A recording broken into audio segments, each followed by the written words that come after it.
Hello students, welcome to TPS education channel Sirohi. हमने जो last class थी उसके अंदर ये देखा था कि पादप जनन की जो विशिष्ट विधियां हैं, इन विशिष्ट विधियों के अंदर हमने 4 विधियां बताई, जिनमें फर्स्ट ऐसन जनन, सेकंड अनिषेक बीजता, थर्ड सूक्ष्म प्रवर्धन और फोर्थ थी कायिक प्रवर्धन। इसमें से जो ये फर्स्ट विधि है ऐसन जनन, ये कंप्लीट हो चुकी थी कि ऐसन जनन है, उनके प्रकार, उनकी डेफिनेशन और उसकी इम्पोर्टेंस। इसके बाद हम अगली जो विधि है अनिषेक बीजता, इसके बारे में इसके अंदर यदि हम देखें तो अनिषेक बीजता, तो इसका अर्थ ये रहता है कि बिना निषेचन के बीज का निर्माण, एक गैमोस्पर्मी।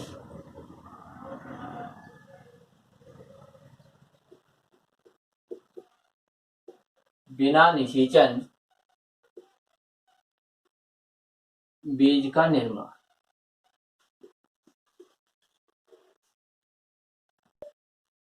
देखिए, जब भी हमने ये देखा लैंगिक जनन की क्रिया थी, उसके अंदर निषेचन की प्रक्रिया में जो बीजांड था, इस बीजांड से बीज बन रहा था, और ये जो बीज है, इस बीज के अंदर यदि हम देखें तो भ्रूण या एम्ब्रियो था। अब यदि इसको देखें तो एक बीज जो रहता है उसके अंदर ये भ्रूण का निर्माण हुआ, इससे अब बन जाता है पादप। लेकिन यदि हम इस जगह पर इसको देखें कि जो बीज बन रहा है, ये बीज बन रहा है निषेचन के बाद में, कि जैसे एक नर और एक मादा युग्मक का संयोजन होता है, निषेचन होता है, उसके बाद में बीजांड से बीज बनता है। लेकिन यहाँ पर क्या कर रहे हैं कि बीज का निर्माण होगा, कि बीज जो है इसका निर्माण होता है, ये भी क्लियर हुआ, लेकिन निषेचन नहीं होगा, निषेचन की प्रक्रिया अनुपस्थित रहती है। तो यदि इस प्रकार से बिना निषेचन के बीज का निर्माण हो तो उस बीज से पादप बन जाता है, तो ये कहलाता है अनिषेक बीजता। अब अनिषेक जो बीजता है वो कैसे उत्पन्न होगी, तो इसके लिए भी देखें कि बीजांड जो है, इस बीजांड की कोई भी 2n कोशिका, यानी बीजांड के अंदर, चाहे उसके अंदर हो सकता है जैसे अध्यावरण हो, बीजांड काय हो, जिसे अपस्थानिक घूर्णता कहते हैं, तो इसमें ये भी हो सकता है, या कोई हम ये कहें कि बीजांड की कोई दूसरी द्विगुणित कोशिका हो सकती है। वह द्विगुणित कोशिका जो एक भ्रूण का निर्माण कर देती है और उससे पादप की उत्पत्ति हो जाती है। तो सीधा अर्थ यही है कि बिना निषेचन के बीज का निर्माण हो जाना, और बिना निषेचन भी बीज भी उसी बीजांड से ही बनता है, द्विगुणित अवस्था का होता है, तो पादप भी द्विगुणित अवस्था का होता है। तो एक तो था ये। इसके बाद अगला जो हमारा पार्ट आता है सूक्ष्म प्रवर्धन। एक सूक्ष्म प्रवर्धन है, इसका मैंने बताया भी था कि सूक्ष्म प्रवर्धन की पूरी प्रक्रिया बायोटेक्नोलॉजी की यूनिट के अंदर है। यहाँ पर केवल इसका अर्थ देखते, इसकी डेफिनेशन के किस तरीके से क्या होता है इस प्रोसेस में।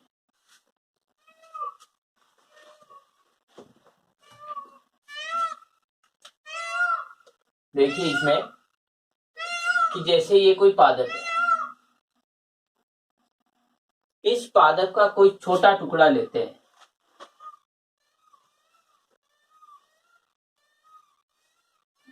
पादप का टुकड़ा, और ये पादप का जो टुकड़ा लेंगे, जैसे हमने ये छोटा सा टुकड़ा लिया, इसके अंदर हो सकता है, देखिए ये जो टुकड़ा है, यदि इस टुकड़े की बात करें तो इस टुकड़े के अंदर यदि बात करें तो हम ये कहेंगे कि उत्तक, यानी एक उत्तक का छोटा सा पार्ट हो सकता है, या फिर कहें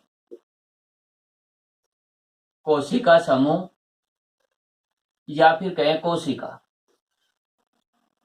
यानी पादप का एक छोटा सा टुकड़ा लिया हमने, ये लिया इस पादप से, ये जो टुकड़ा है इसको हम देते हैं पोषक पदार्थ।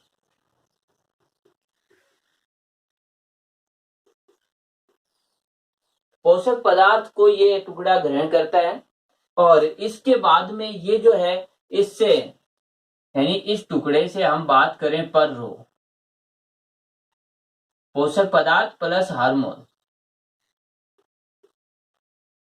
पादप के अंदर पोषक पदार्थ प्लस जो वृद्धि हार्मोन होते हैं वो दिए जाते हैं, पर रो उत्पन्न हो जाता है, इससे हम बात करें मूल या जड़ उत्पन्न हो जाती है और ये एक छोटा पादप बन जाता है। और ये जो छोटा पादप बन गया तो ये जो एक छोटा पादप है इसको हम क्या करते हैं, भूमि के अंदर रोपित कर देते हैं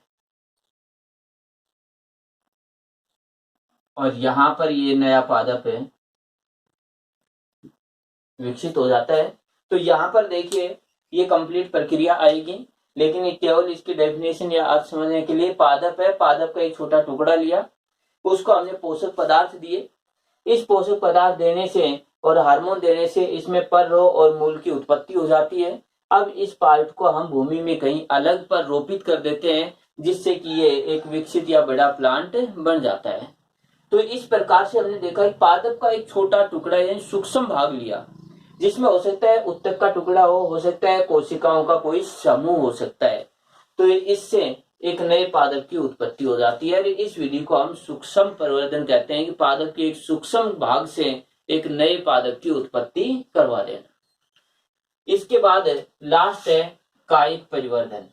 और कायिक परिवर्धन की बात करें तो ये जो इससे फर्स्ट में जो लेसन था उसके अंदर कंप्लीट हुआ था, अलैंगिक जनन के अंदर जो कायिक जनन या कायिक परिवर्धन के नाम से था, जिसके अंदर जड़, तना, पत्ती या जनन संरचनाओं के द्वारा नए पादप की उत्पत्ति हो जाती है। तो ये थी हमारे पास पादप जनन की विशेष विधियां, जिनके अंदर हम ये कहें कि लैंगिक जनन की प्रक्रिया नहीं होती है लेकिन नए पादप की उत्पत्ति हो जाती है, नया पादप बन जाता है। इसीलिए इनको कहा कि ये विशिष्ट विधियां हैं, स्पेसिफिक मेथड है। अब देखिए इसके अंदर हम बात करते हैं कि अगला एक टॉपिक और आता है बहुभूरणता।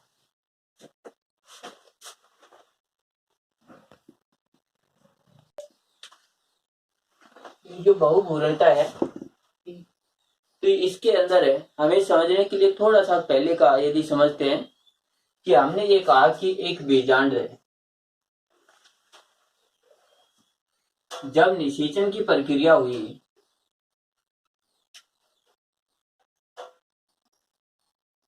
इस निषेचन की प्रक्रिया के बाद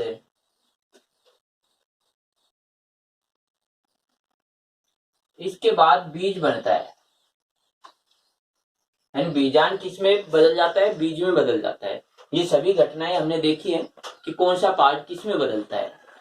अब जो बीजांड रहता है इस बीजांड के अंदर यदि हम बात करें एक भ्रूण होता है या कहे एक एम्ब्रियो होता है, ये रहता है।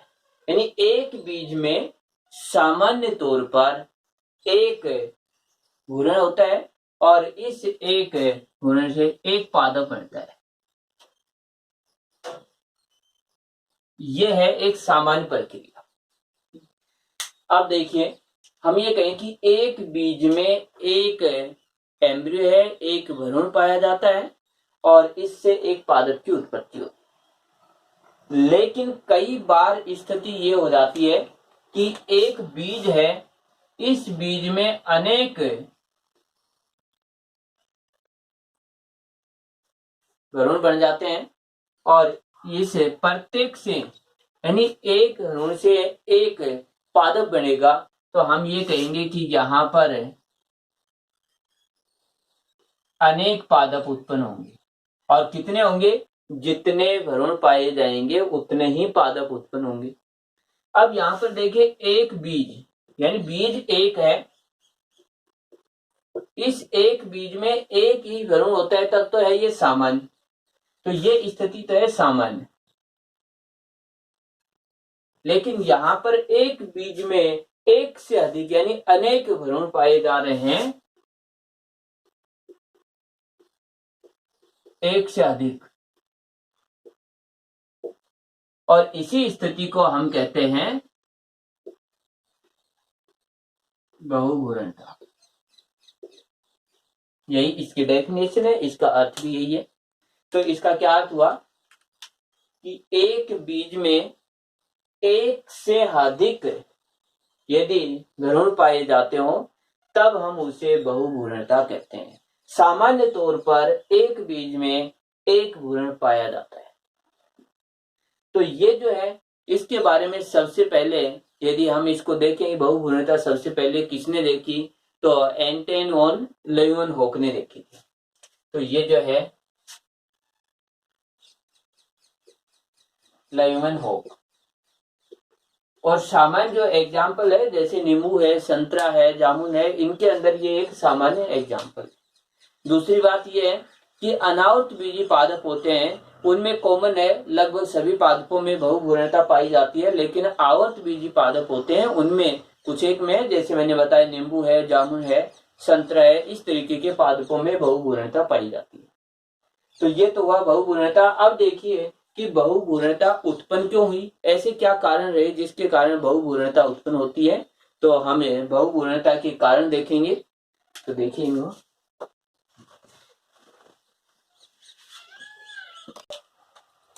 देखिए बहुभ्रूणता के जो कारण है इन कारणों की हम बात करें तो ये जो कारण है इनमें सबसे फर्स्ट आता है विदलन बहुभ्रूणता। विदलन बहुभ्रूणता में देखिए किस तरीके से क्या होता है कि जब हम ये कहते हैं कि निषेचन की प्रक्रिया होती है और इस तरीके से जो ये पार्ट है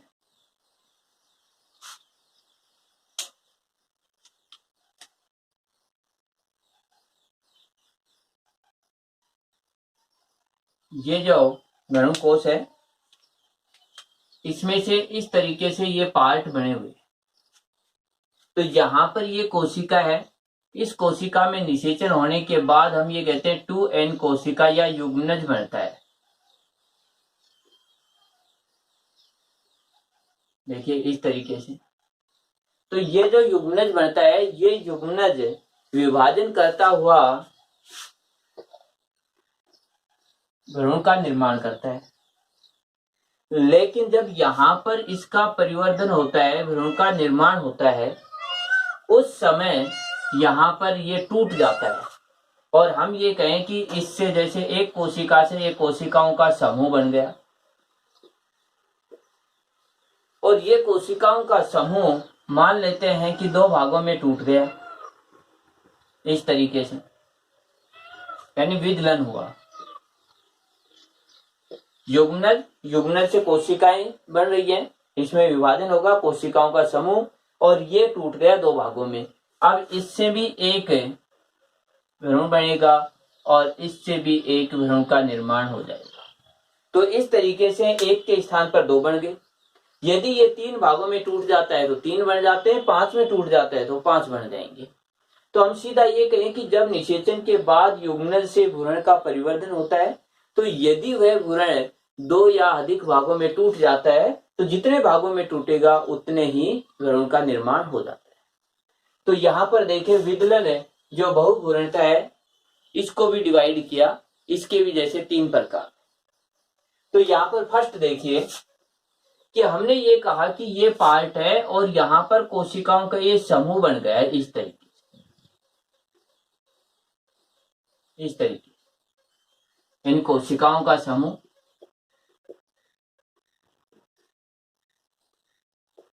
ये जो कोशिकाओं का समूह है इसमें से ये भाग जो है ये निभाग की ओर है। तो निभाग की ओर जो कोशिकाओं का समूह होता है इससे अनेक भ्रूण बनते हैं, यानी निभागीय कोशिकाएं।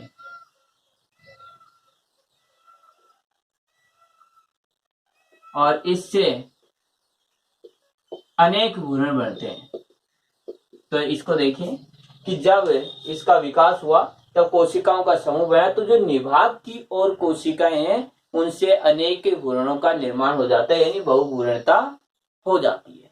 एक पार्ट तो हुआ ये कि विदलन बहुभ्रूणता किस तरीके से हुई कि जैसे भ्रूण का विकास हुआ तो उस समय निभाग की ओर जो कोशिकाओं का समूह है उससे अनेक भ्रूण बन जाते हैं।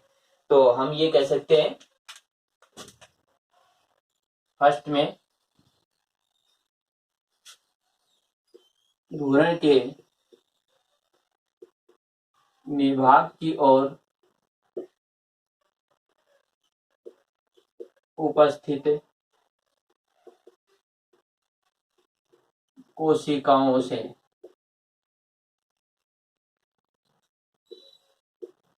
अनेक घूर्णों का निर्माण।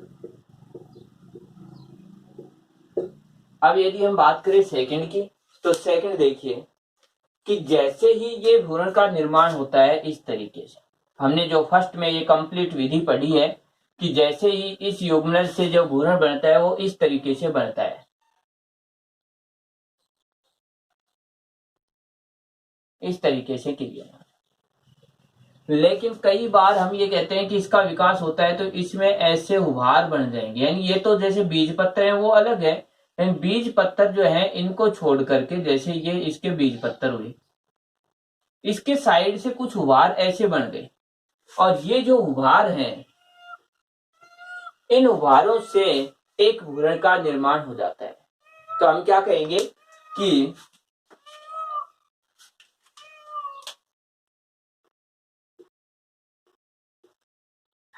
विकसित होते हुए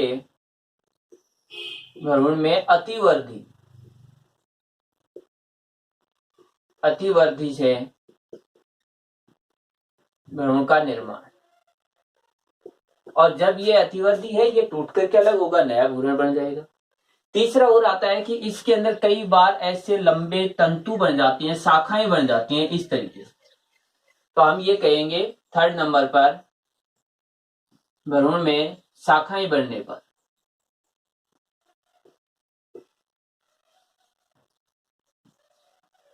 तो वितरण बहुभ्रूणता है। इसको 3 भागों में डिवाइड किया। फर्स्ट कि जो भ्रूण है उस भ्रूण के अंदर कोशिकाओं का समूह बनता है, उसमें निभाग की ओर जो कोशिकाएं हैं उनसे अनेक भ्रूण बन जाते हैं।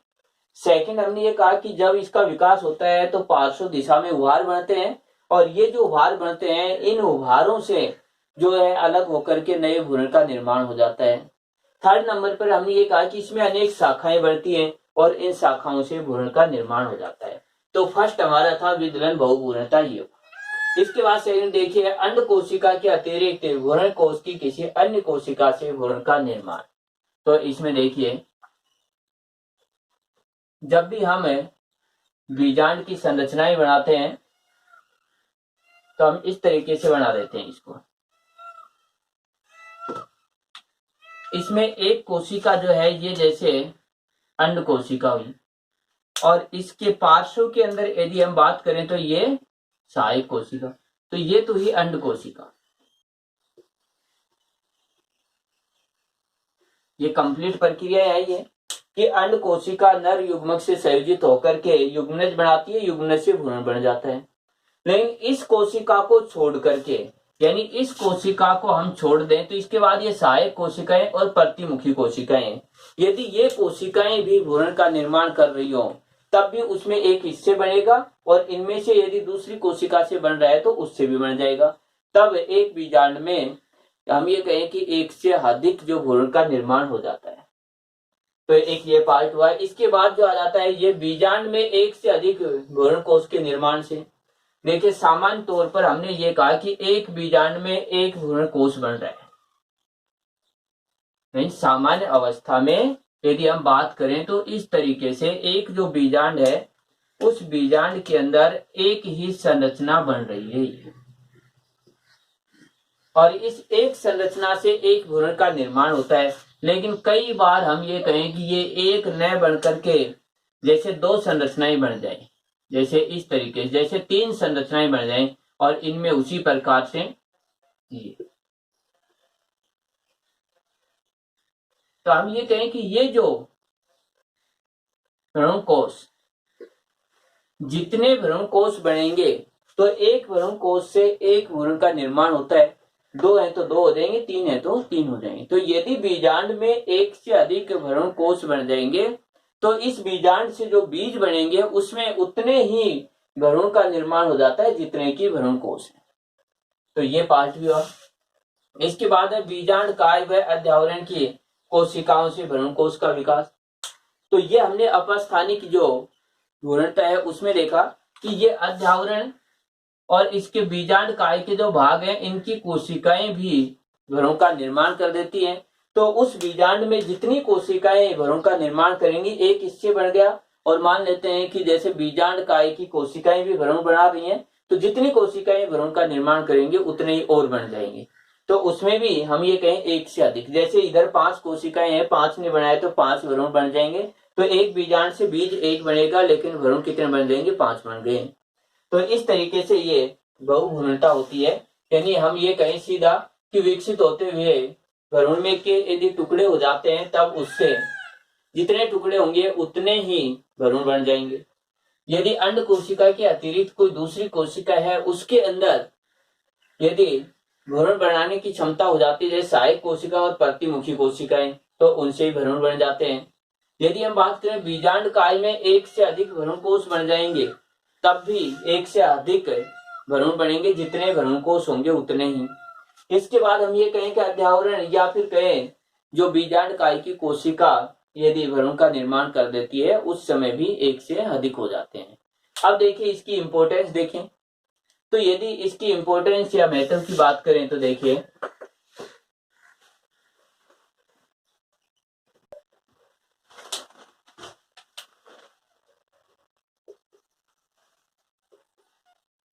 बहुभ्रूणता है इसका महत्व।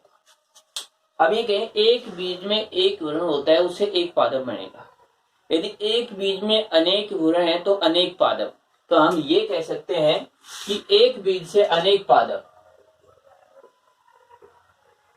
एक बीज से अनेक पादप उत्पन्न होंगे। यानी नॉर्मली हम ये कह रहे थे कि एक बीज से एक होता है, लेकिन यदि बहुभ्रूणता है तो एक बीज के अंदर जितने भ्रूण रहेंगे उतने ही पादप बनेंगे, तो अनेक पादप उत्पन्न होते हैं। इसके बाद यदि हम सेकंड बात करें तो देखिए बहुभ्रूणता की बात करें तो इसके अंदर मैक्सिमम रूप से यदि अध्यावरण से अपस्थानिक बहुभ्रूणता होती है, तो या हम ये कहें कि इस तरीके के बिना निषेचन के बहुभ्रूणता होती है, तो उस समय जो मात्र जो पादप है उसी के लक्षण आते हैं। तो केवल एक पादप के, यानी जो हम ये कहें कि जिस पादप का बीजांड रहता है उसी पादप के लक्षण आएंगे या मादा पादप के लक्षण आएंगे। तो मात्रक लक्षण जो है पीढ़ी दर पीढ़ी बने रहते हैं। एक ये हुआ, लगातार कई पीढ़ियों तक रहेंगे। इसके बाद जो है हम ये कहें कि जो ओज जो रहता है या फिर कहें इससे जो भ्रूण बनते हैं उसके अंदर अधिक जो प्रतिरोधक क्षमता या फिर कहें कि अधिक जो न्यूट्रिशन की जो पावर रहती है अधिक अच्छा होता है। तो ये जो अधिक ओज युक्त होता है, अधिक ओज युक्त जो भ्रूण बनेंगे वो अधिक ओज युक्त होते हैं या फिर कहें कि अधिक अच्छे होते हैं ये। इसके बाद यदि हम देखें कि जो बीजांड के अंदर जो सहायक कोशिकाएं बिना निषेचन बनाएंगी तो अगुणित पादप बनते हैं। अगुणित पादप भी उत्पन्न हो जाते हैं, क्योंकि सहायक कोशिका और प्रतिमुखी कोशिकाओं से यदि भ्रूण का निर्माण हो जाता है तो उस समय अगुणित पादप बन जाएंगे। इसके बाद यदि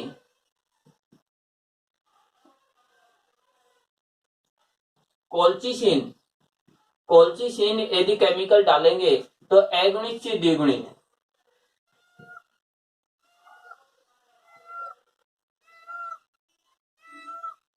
अगुणित, और इसमें कोल्चिसिन जो अगुणित जो पादप है कोल्चिसिन लेंगे तो ये हो जाता है द्विगुणित। और ये जो द्विगुणित होता है ये हमेशा होगा शुद्ध। तो शुद्ध वंशावली प्राप्त करने में भी इसका उपयोग है। इसके बाद देखिए एक ऑब्जेक्टिवली ऐसे प्रश्न भी पूछे जाते हैं कि नींबू जो रहता है उस नींबू में यदि वायरस है तो बहुभ्रूणता से वायरस मुक्त पादप भी उत्पन्न किए जाते हैं, यानी ऐसे पादप उत्पन्न किए जाते हैं जिससे कि उनमें वायरस नहीं होता है। तो हम ये कह सकते हैं कि इसके बाद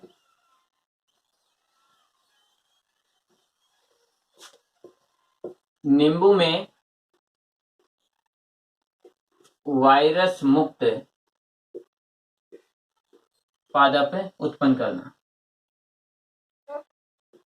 नींबू के वायरस मुक्त पादप